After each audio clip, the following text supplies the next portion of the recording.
ಸಿದ್ದಾಪುರ ತಾಲೂಕಿನ ಮಾವಿನಗುಂಡಿಯಲ್ಲಿರುವ ಮಹಿಳಾ ಸತ್ಯಾಗ್ರಹ ಸ್ಮಾರಕದ ಆವರಣದಲ್ಲಿ ಸಿದ್ದಾಪುರ ಬಿಜೆಪಿ ಯುವ ಮೋರ್ಚಾದ ವತಿಯಿಂದ ಸ್ವಚ್ಛಗೊಳಿಸಿದ್ರು. ಸ್ವಾತಂತ್ರ್ಯೋತ್ಸವದ ಪ್ರಯುಕ್ತ ಯುವ ಮೋರ್ಚಾ ಜಿಲ್ಲಾಧ್ಯಕ್ಷ ಪ್ರೇಮ್ ಕುಮಾರ್ ನಾಯ್ಕ್ ಅವರ ನಿರ್ದೇಶನದಂತೆ ಮಂಡಲದ ಅಧ್ಯಕ್ಷರಾದ ತಿಮ್ಮಪ್ಪ ಎಂಕೆ ಅವರ ಮಾರ್ಗದರ್ಶನದಲ್ಲಿ ಸಿದ್ದಾಪುರ ಯುವ ಮೋರ್ಚಾದ ವತಿಯಿಂದ ಸ್ವಚ್ಛತಾ ಕಾರ್ಯಕ್ರಮವನ್ನು ಕೈಗೊಂಡರು.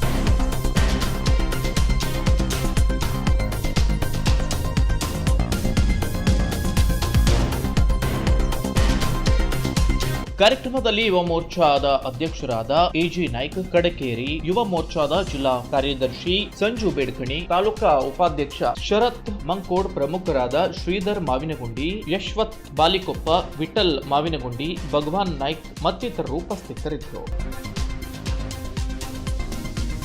ಪ್ರಿಯ ವೀಕ್ಷಕರೇ, ಈ ವಿಡಿಯೋವನ್ನ ನೋಡೋದಕ್ಕೂ ಮೊದಲು ನಮ್ಮ ಚಾನೆಲ್ ಅನ್ನ ಇನ್ನು ಸಬ್ಸ್ಕ್ರೈಬ್ ಮಾಡ್ಕೊಂಡಿಲ್ಲ ಆದ್ರೆ ತಕ್ಷಣವೇ ಸಬ್ಸ್ಕ್ರೈಬ್ ಮಾಡ್ಕೊಳ್ಳಿ. ಹಾಗೆ ವಿಡಿಯೋ ಇಷ್ಟ ಆಗಿದ್ರೆ ಶೇರ್ ಮಾಡಿ.